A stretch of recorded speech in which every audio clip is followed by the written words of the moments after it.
गोकुळ सोबत गोकुल।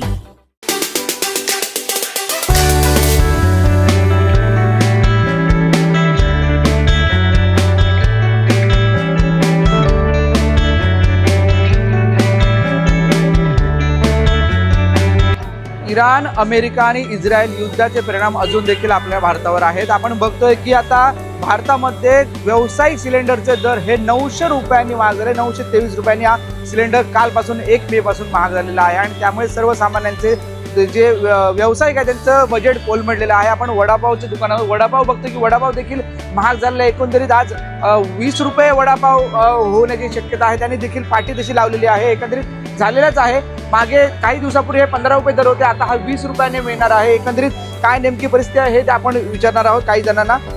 वडापावची गर्दी देखील आहे, आपण बघतोय वडापाव। काय सांगाल, सिलेंडर महाग झाला एकंदरीत आणि काय परिस्थिती आहे नेमकी? वडापाव दर देखील महाग झाले।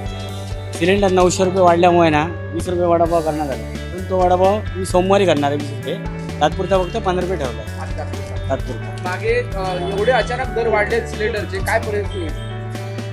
हे सगळ्यांनीच वाढवलं, त्यामुळे आम्हाला पण भाग पडला वाढवण्यासाठी, नाही तर आम्ही वाढवणार नव्हतो।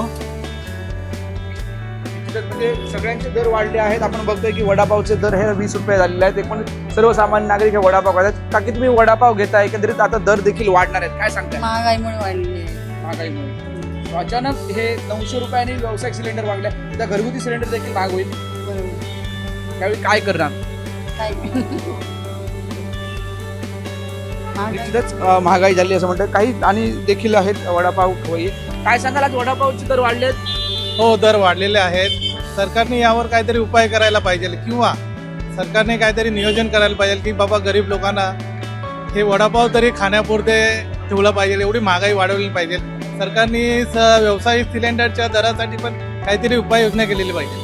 निश्चितच आपण व्यावसायिक सिलेंडर हे 900 रुपये मिळाले पाहिजे। आज वडापावचे दर वाढले आहेत, समोसा असतील, उसळ असेल, मिसळ हे हॉटेलमधले दर, हॉटेलचे नंतर रेस्टॉरंट आहेत त्यांचे देखील काही नेमकं दर म्हणजे वाढलेले आहेत, त्यांच्या देखील आता सर्वसामान्य खिशाला घातले त्यांचं देखील काय म्हणणं ते आपण जाणून घेणार आहोत।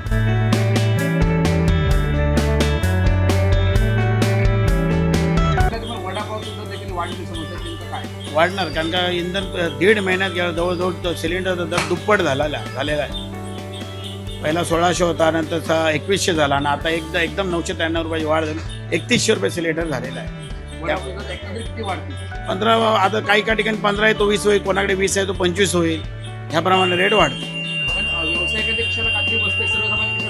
हो बसणार, व्यावसायिकांचे बदले की सर्वसामान्य माणसाच्या खिशाला बसणार, कारण का तो किती वेळ परवडू शकेल एवढे त्याचे हे आहे ना, जेवढे जमेल तेवढं परवडणार ना, नाहीतर व्यवसायात थोडा परिणाम होणार, कारण की छोटी जेव्हा रेट वाढणार त्यावेळी गिरायकाला थोडा फटका बसतो ना। फटका बसतो असं म्हणतात। एकंदरीत आज बघतोय की कणकवलीमध्ये जो 15 रुपये जो वडापाव होता तो 20 रुपये होईल, 20 रुपयाचा 25 रुपये देखील होऊ शकतो असं देखील सांगितलं। आणि या वाढलेल्या सिलेंडरचे म्हणजे व्यावसायिक सिलेंडरचे दर आता सर्वसामान्य व्यावसायिकांना बसत, सर्वसामान्य नागरिकांना देखील बसणार आहेत असं देखील आपल्याला दिसत आहे। कॅमेरा साहिल बागेसह उमेश बुचडे, कोकण सात लाईव्ह, कणकवली।